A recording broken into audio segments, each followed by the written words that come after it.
Okay, so today we are revising the Azure storage, as I told you. Hmm. Waiting for Harsh. Hmm?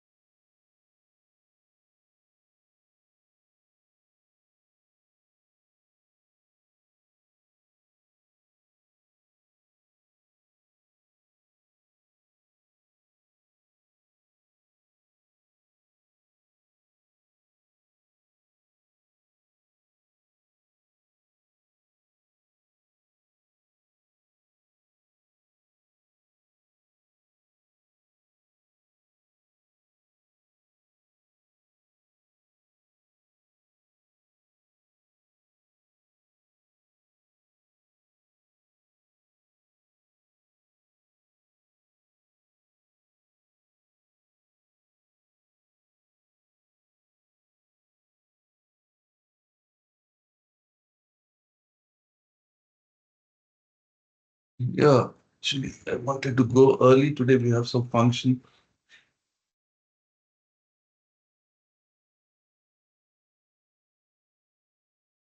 Okay, so today I'll be talking about the storage, Azure storage. Just waiting for this guy, Harsh, because for Harsh and Prahlad, the topic is new.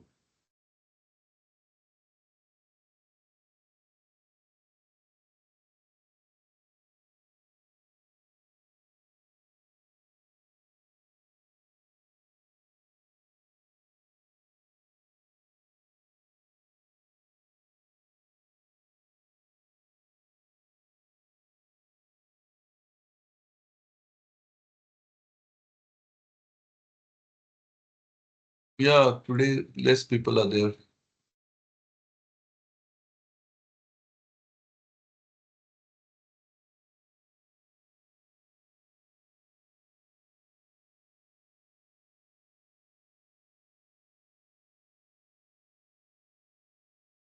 Niaz is in office, so he can't. Mudassir is joined or not? Mudassir, he said he will connect, but he'll not be interactive.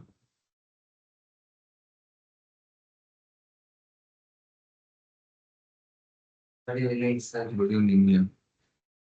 Ibrahim, I don't know where is he. Kev will connect online, but he asked me.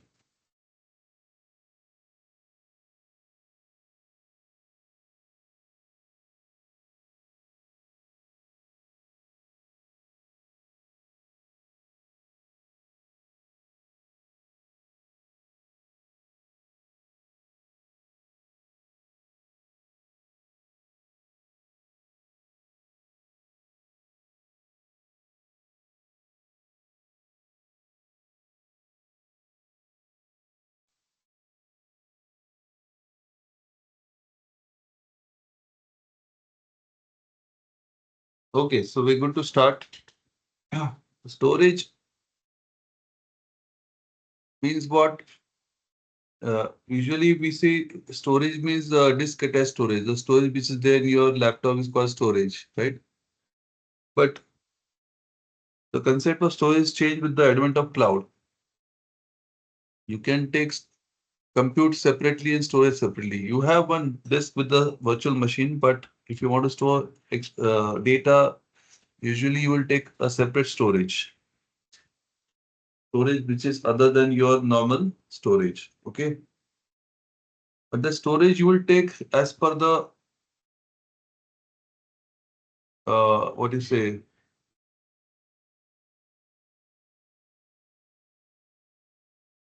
The storage you want to take it as per the uh, requirement, as per the application. Okay, so Azure is offering all these storages. Azure blobs, Azure files, queues, tables, SQL database, Cosmos DBs like that. Okay.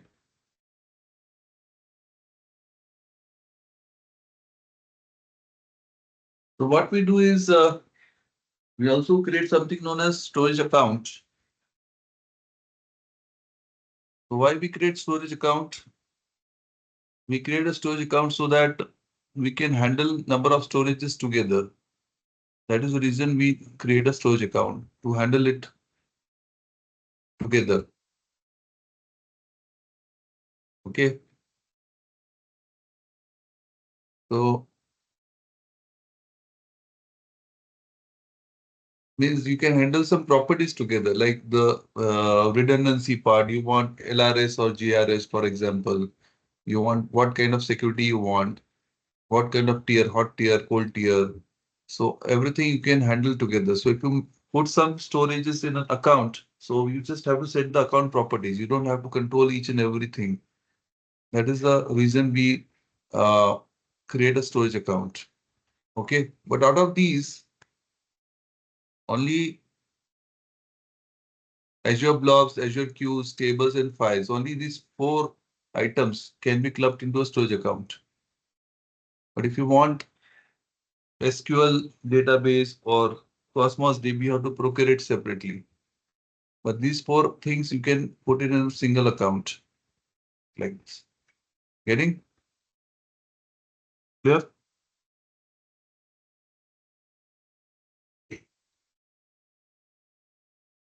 So all fundamental or essential storage services are clubbed under a single storage account so that management becomes easier.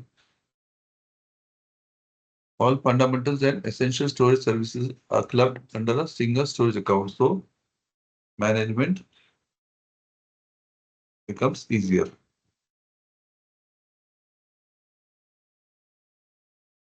All right.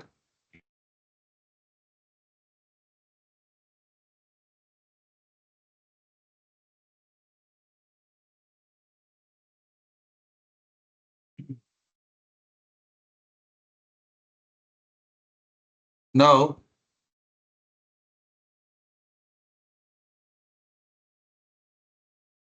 so this shows over here. See, in this storage account, we have blobs, files, queues, and tables like this. But these two are separate. SQL Cosmos DB separate.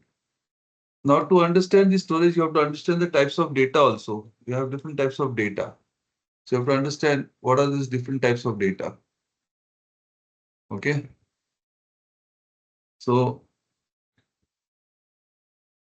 screen is not visible. Sorry. I think now it's visible. Hmm.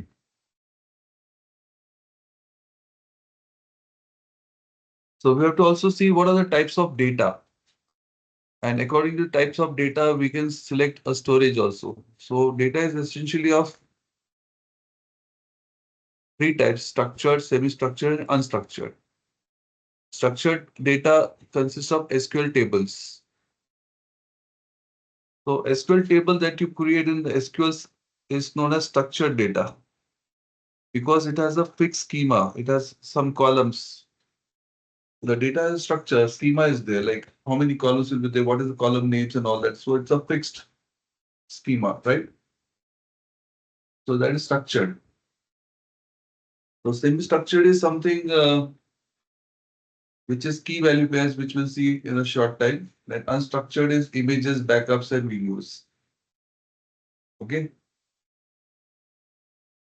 The scope of data is increased. Before we were learning only structured data, but that is not enough. Now we have to study semi-structured, unstructured, all that thing, right?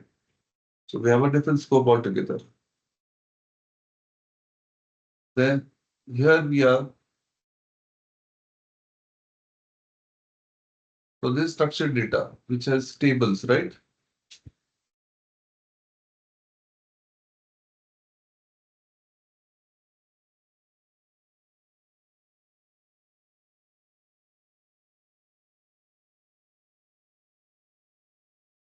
So we are well aware of.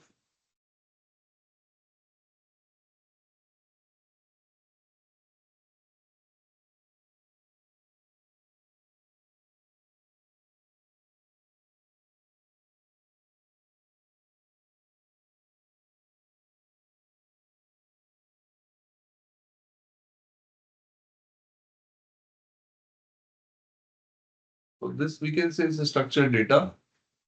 Then we have something called semi-structured data. Semi-structured data will have key value pair, like customer ID is the key value is 100. CNAME is the key value is this. So with every record, a key and value will go. So here we have flexibility.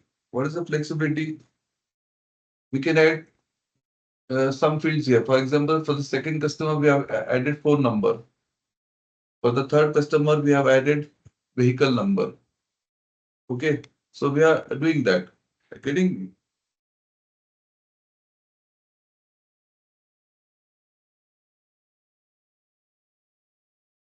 here.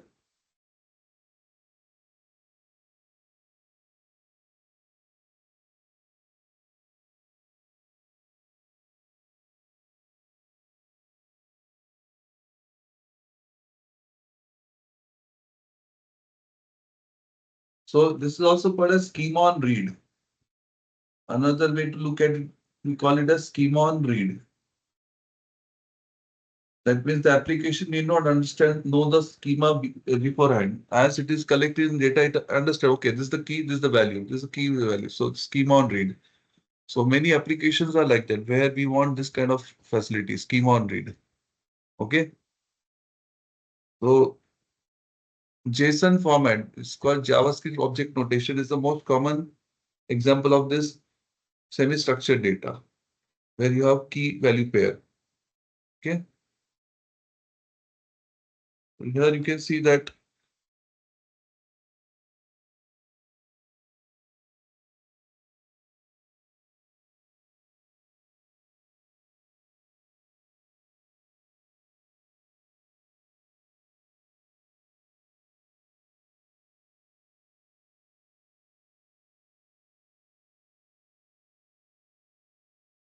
so this in JSON, every record is called as a document. In this document, you can see customer ID is the key, this is value. Name is the key. Its value is this. Value may again, there's a nested thing. Again, first is the key, this is the value. Last is the key, this is the value, like that. So it's a very simple format, right? So in the document, so each record is called document. When you talk about the JSON, each record is called as document. So when you go here, document 2. So here also you can see that you have added one more thing here, one more key value pair you have added, right? So that flexibility is there. Okay, so I think everybody's getting, for others, it is a revision only. For Harsh and for Prahlad, it's a new topic. But it's good to revise. Revision is must. I told you, revision is very, very important. And I'm going to take test, right? So be prepared for the Saturday test. So everybody, please study and come for Saturday test, right?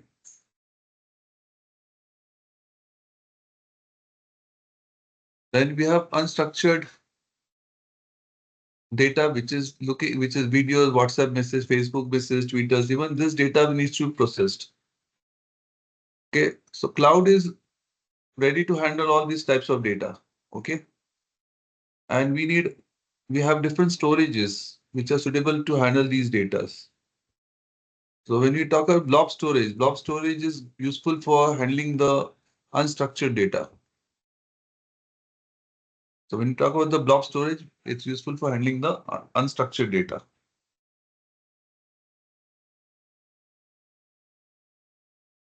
So blob stands for binary large objects used to store the unstructured data. It can be divided into two access tiers, hot access and cold access. Hot access is something which you require on a regular basis. So that comes under hot access tier. Cold access is something which you will non-frequently access data you can put in the cold access tier, right? We can switch between tiers anytime. Getting? So we have hot access tier and cold access tier, and it's possible to switch between the tiers at any given time, right?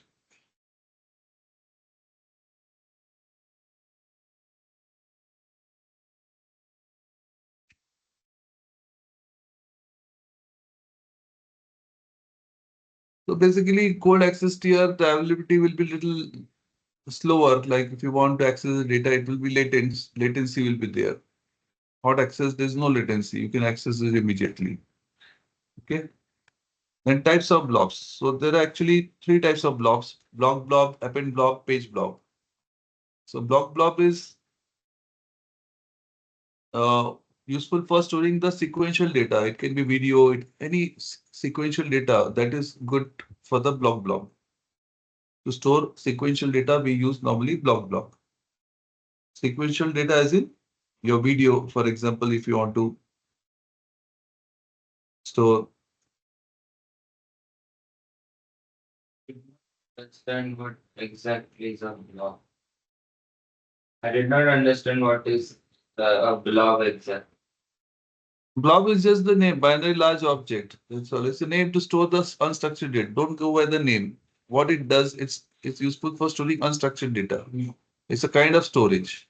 It's not with binary data. Binary large object is a, if you see your Word file, your video file, what are these? They are considered as blobs only, no? They are like binary large objects. Okay. Okay. Cloud doesn't have to really think about much. Just it has to store. It's a storage. There's no structure there. So blob is a unstructured data. Another, you can say blob is another name for unstructured data. Getting me? So if you want to store some sequential data or some data is like IoT. You know what is IoT? What is IoT? Internet of Things. Internet of Things means what? We can connect objects, normal objects like light, through a server and control it from internet.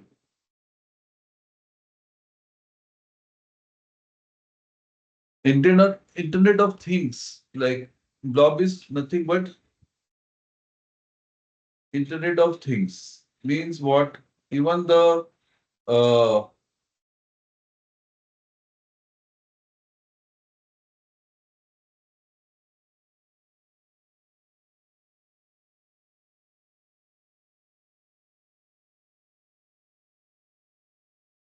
I mean, like if it's patient data, patients have some sensor, it will continuously send the data about the patients. So all the devices nowadays, they have internet and they send data. That is called Internet of Things. Even they are connected to internet. We are When we connect, it's like internet of human beings. When the devices connect through internet, it's called Internet of Things. So a lot of data comes from there. So even that has to be stored. So that is your sequential data. So blob is for storing the sequential data. And the maximum size of the block would be 4.75 TB. So you store those data so that in a sequence, in a blocks, so that at least that data will come faster, can be accessed faster, right? It is set to 32 MB size by default. The block size is 32 MB, but you can change the block size if you want. It's usually used for streaming data. That's why it's for streaming data, continuous data with streaming data. It supports features such as MD5 hash verification parallel upload. This it has got the feature that it will make sure that whatever data you're storing is not corrupted. Okay, so that is MD5 hash verification is that basically. Message digest, yeah. Okay, do you know what is message digest? Because yes, no. What is message digest? It was you are engineering guys, so you should know.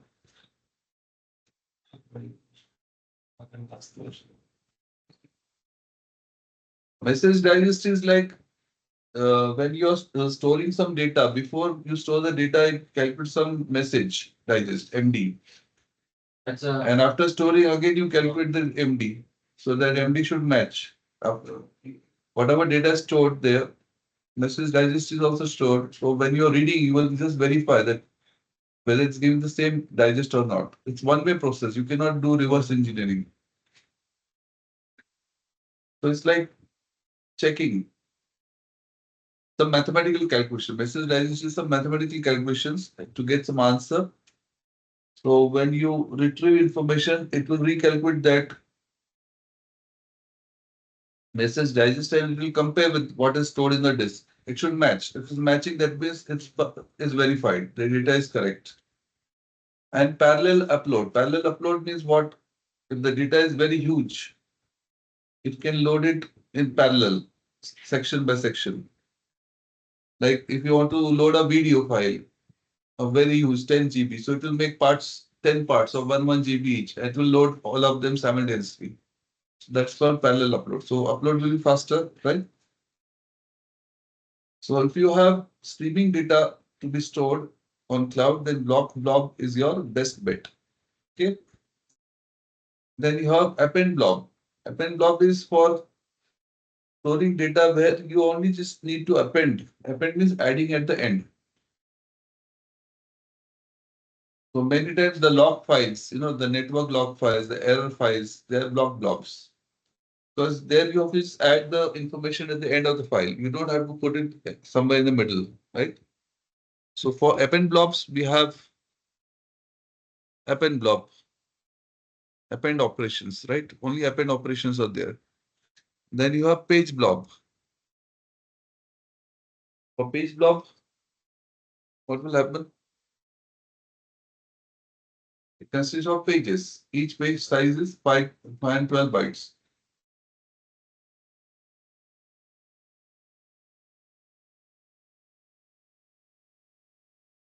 Sir, is this MD5 used for some kind of encryption? Yes. Which one? MD5, is it used for some kind of encryption? No. Hash verification, just to check whether it's a data is correctly stored or not. Okay. I had seen a tool that uh, it cracks a lot of different hashes. The MD5 was in that list. I just take it. Mhm. Right. But here MD5 is referring to the hash verification. Okay. Hash means that it just creates a, what do you say, particular code. Okay, and it will recalculate and it should compare here. That's what is happening here. Hmm. Append blob is clear. Page blob is for the random access, like your hard disk, your local hard disk. When you are using it, it's a random access. Means what?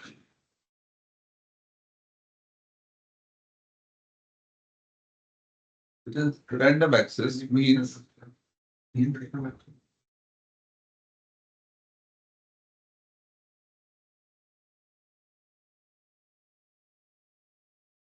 means you can open any file, delete any file, make a modification in a given time. You're working like a king. So if you see your local hard disk in your laptop, it's a random access. Okay. So it will allocate you space in pages. एक छोटा छोटा page देगा. Just like you're writing exam. First one supplement is given. Then once you finish that, one more supplement is given to you, something like that. But it is random access and it is that retrieval will be slow, little slow, because the data is scattered everywhere. It's just having some internal index to maintain the sequence. Hmm. Sequence number दिया है cake correctly hello.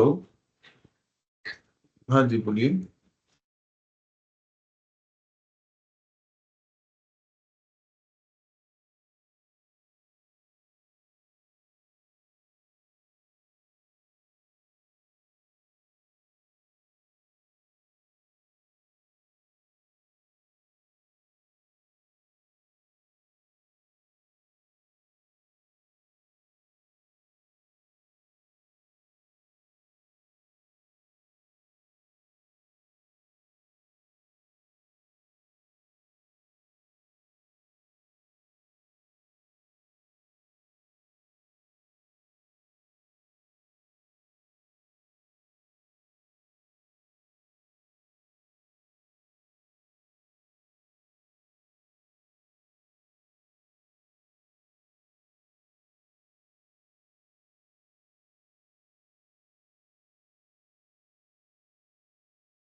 Yeah, sorry, I received one call.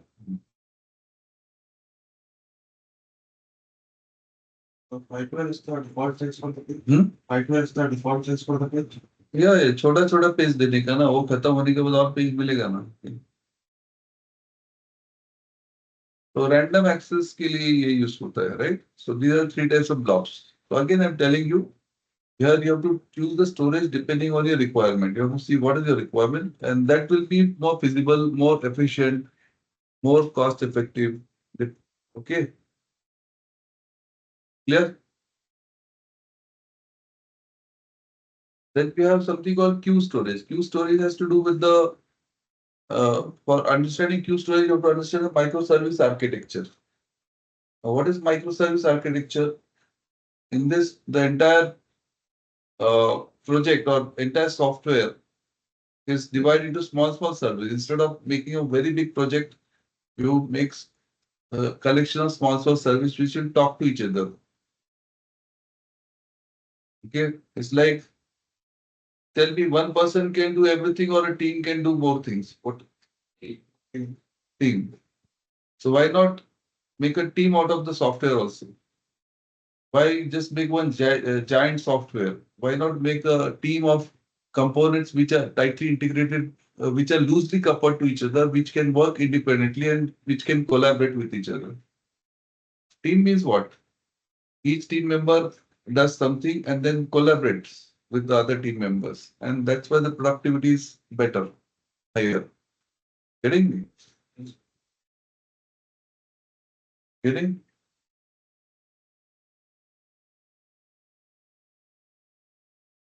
So that is what it means, right?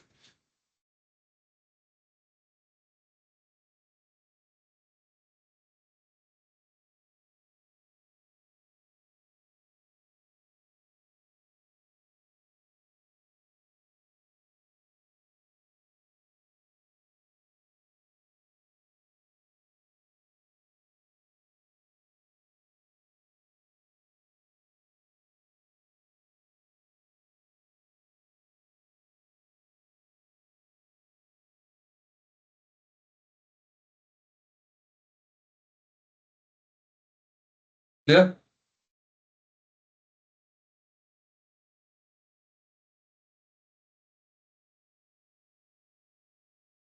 So microservice architecture is basically that it's a collection of small services which will integrate with each other, which will collaborate to give you the result. And they are loosely coupled. Loosely coupled means each service can work independently, scale independently. Scale independently means if that service requires more memory, more processing, you can add it. So it becomes scalable and it gives a better effect, right? So that is a new architecture, which is not a microservice architecture. So in this case, what happens is like one service does something and it will output, and that output becomes input for another service. You're getting me? The output becomes input for another service. So that is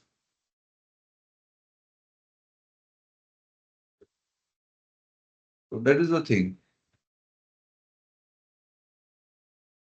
So we need to store that intermediate result somewhere. That is where queue comes in. Queue is first in, first out.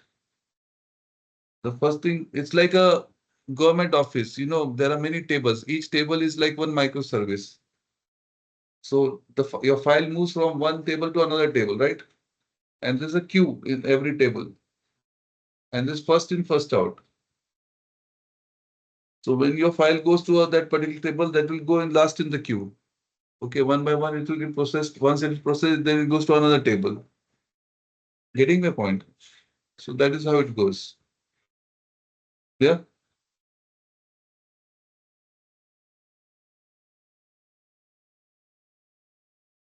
Clear now? So queue storage is meant for the developers like this. And this is a brief idea about the microservice architecture, where there's so many microservices. And as far as the consumer is concerned, consumer is the client who will use this microservice architecture. It will communicate through API gateway. The client is not really aware, like from where the information will come. So it's just exposing the API. API stands for application program. application programming interface, right? It is exposing that. So it will just make a API call, and this API gateway will connect to the proper microservice and get the job done for you, right? But the client, for client is abstraction. Client does not know what is where and what is happening where, right? Yeah. So this is the example of queue. Like we have our storage account, in that there are two queues, and in that messages are stored. It shows like this. Okay. This is an example of that.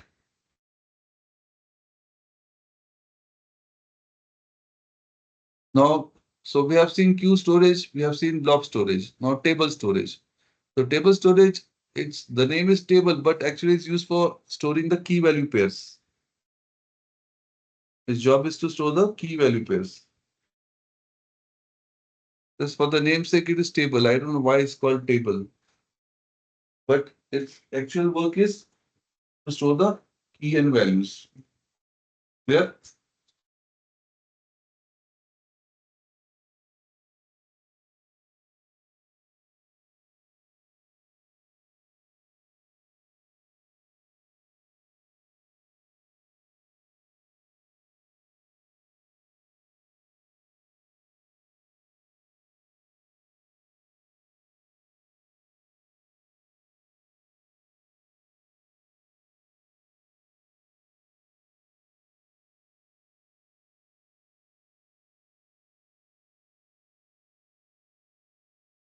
Then file storage. File storage is the is as the name suggests, file storage for storing the files. And it's like a file share that you have in a office. As you have files in office, right? In offices, you have normally files, right? You have network shares.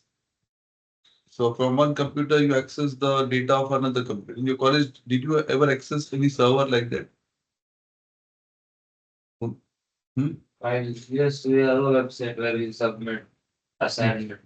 Hmm. We have to upload and it is stored somewhere. It is stored somewhere, but you don't know where it is stored. Actually, file storage is like a network share. Those who work in the offices, they are well aware about the network share.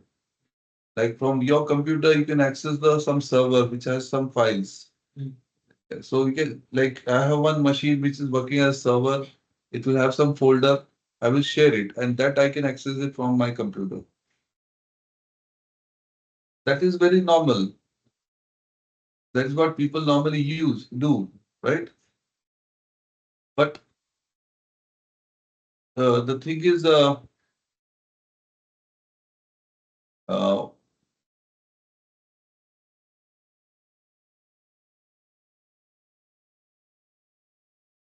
normally that's what people do. But now file storage is on cloud. Your Azure cloud will provide a network share, which will work as if it is a local share. Okay. And a lot of legacy network applications which were working on file share on the local area network, now they can work on the file share which is on the cloud. So they have become portable because that file share which is in the cloud is using the same protocol which it is using in the local area network. So using the same protocol, that application is able to access that data. So application is unaware that data is on local area network or it's on the cloud. So same application which was working on the local network, now it's working on the cloud. Getting me? Because it's using the same protocol, which is SMB 2.1 or 3.0 protocol. Okay, clear now? So I've shown you all types of blob storage, then table storage, then file storage, and queue. So four types of storages I've told you. And what are the applications of that, right? So this shows, see here, how many resource groups are there in this diagram? Two. There are two resource groups. Yes. And In first resource group, how many storage accounts are there? 4. One storage account. There's only one storage account. And other resource group, 2. two storage accounts are there, right? Mm. So over here, we have two blobs, one file, one queue like this. Okay. Over here, we have in this storage account, there's a table storage and blob storage. Here we have three queues like so. It's just one example. Like this company is having a Azure subscription and they made two resource groups and there are in one resource group there's one storage account, another resource group there are two storage accounts. Just an example like okay. Clear?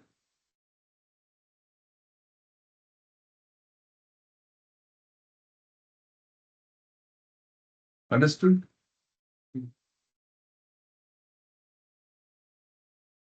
Storage account settings. So as I told you that why we make storage accounts, so we can make some common settings. So what are the common settings here? What is the name of subscription? What is the location? Then performance. You want standard or premium storage. Premium means SSD storage. Standard means magnetic disk. Replication, LRS, GRS, we know that. Hold or hot access tier. Secure transfer required or not. Using HTTPS protocol. Virtual networks, whether it will help us to decide from which virtual network it is accessible. It's a security feature. So all that thing is possible here, right? So these are the two storage accounts. The account storage account, right? So West US. So here both accounts are almost same. But what is changing here? Location. Hmm? Location. The location is changing, right? So that is one reason why people would like to make more storage accounts because the location has changed. So they want, so that's why another storage account is created. Otherwise, all other settings are the same.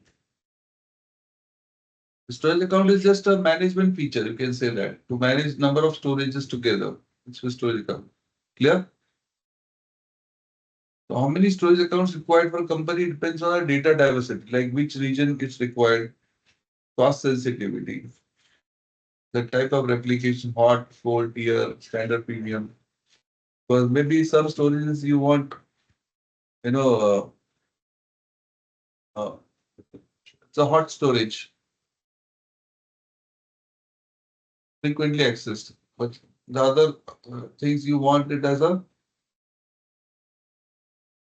you don't use it frequently, so you want it cold. So those storages you put on another resource group. Getting?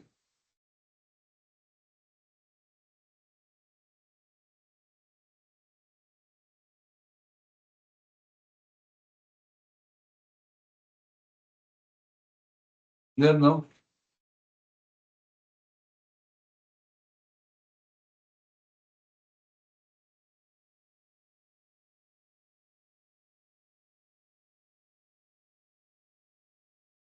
Then tolerance for management overhead because you create more storage account, then more management. You have to keep that thing in mind. Then account settings. To set up the storage, we need to give the following account settings. Like what is the name of the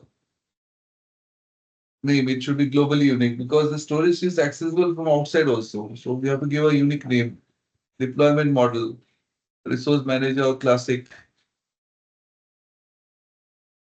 Then account kind, storage B2, storage B1, which type of account you want, V2 version 2 or version 1, block storage. So the different, so always the latest version is recommended, general purpose V2, version 2. But if you want the compatibility with the older versions, that is also possible. Okay. Hello.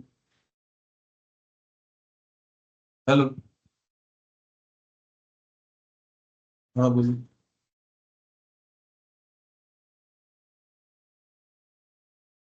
हाँ.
Sorry. Yeah. So you submit that again. Deployment model is always the resource. The classic is the old Azure model. So we don't use that anymore. Only for backward compatibility, perhaps, right? Then we have disk roles. Sorry, here, right? Tools for account creation. So we have different tools we can create using Azure Portal. It's one-time activity, so Azure Portal is good enough. Otherwise, we have command line interface, just like a DOS, Azure CLI. From Azure, there's command line interface through that we can use, or Azure PowerShell for Windows. Like you can download the PowerShell utility for Windows, and you can do it from your laptop. Okay, through PowerShell, or as a programmer, there are some libraries available, the APIs available through that you can do. Because it's a one-time process, so it's preferable to do through Azure portal. Okay. Or we can do it through the API. So essentially, these are the four different ways in which you can operate the Azure. Disk roles. There can be three disk roles: OS disk, data disk, temporary disk. So when you create virtual machines, one OS disk is given to you, right? You have seen that. But you can also take one more data disk, right? We are doing next, but it gives you a facility to create another data disk, right? And it also has a temporary disk. If you go to virtual machine, next time when you create your C, there will be always a temporary disk which is for virtual memory. It's called as swap files. Virtual memory. Virtual memory is what? Do you know what is a virtual memory? We use the hard disk, some part of the hard disk as RAM. Yeah. Virtual memory is, that's right, is using some part of your hard disk as RAM.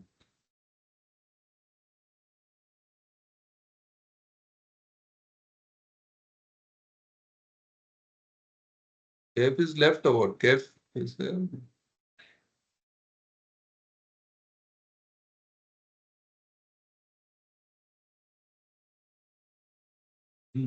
Okay, so that is virtual memory.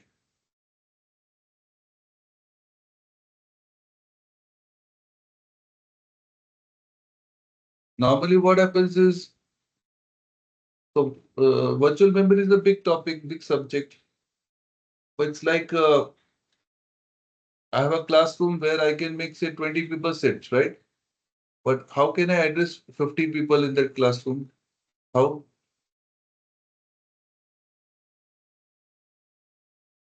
At any given time, 20 people will be connected. Okay.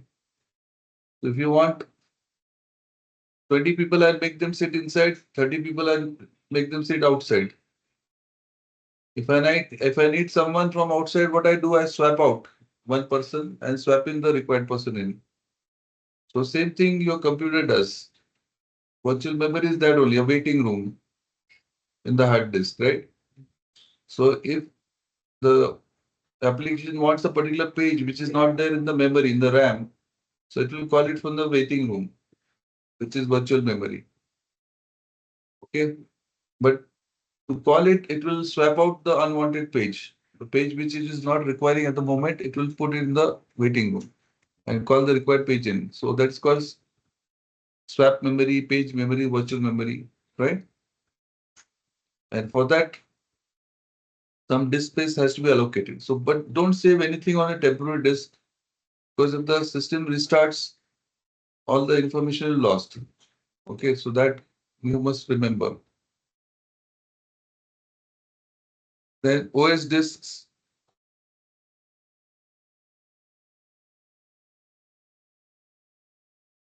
the operating system disk for your computer can be embedded OS disk, which is directly attached to your system. That's called OS disk. Or it can be managed disk. OS disk, the problem is that at the system phase, the data is lost. There's no backup for that. Like your laptop hard disk, if it is corrupted, if you are not taken any backup, what will happen? Everything is gone, right? But we have something called managed disk. That's what I told you. So cloud offers that cloud will manage it. It will maintain 3 copies of it. So if one disk has got hardware failure, the other disk is still there to support you. And so it's a high availability. Always it will be available. The failure is almost negligible. It's encrypted.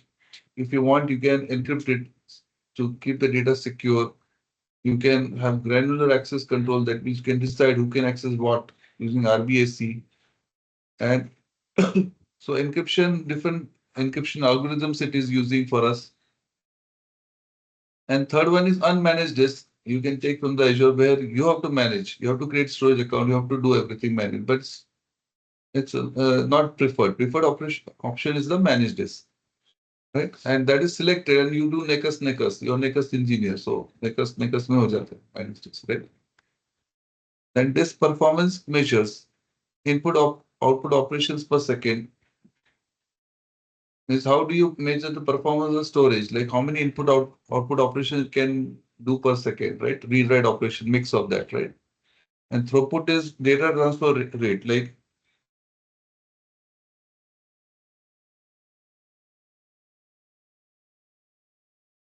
when you're copying the data, like how fast it goes, that is throughput. For IOPS and throughput. So these are two measures for performance of a storage. Types of disk you can go for normal HDD, SSD, premium SSD, or ultra SSD, right?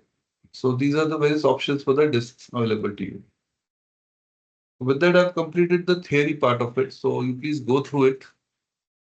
Okay, guys, onliners, everyone clear? Yes, sir. Yes, Manoj.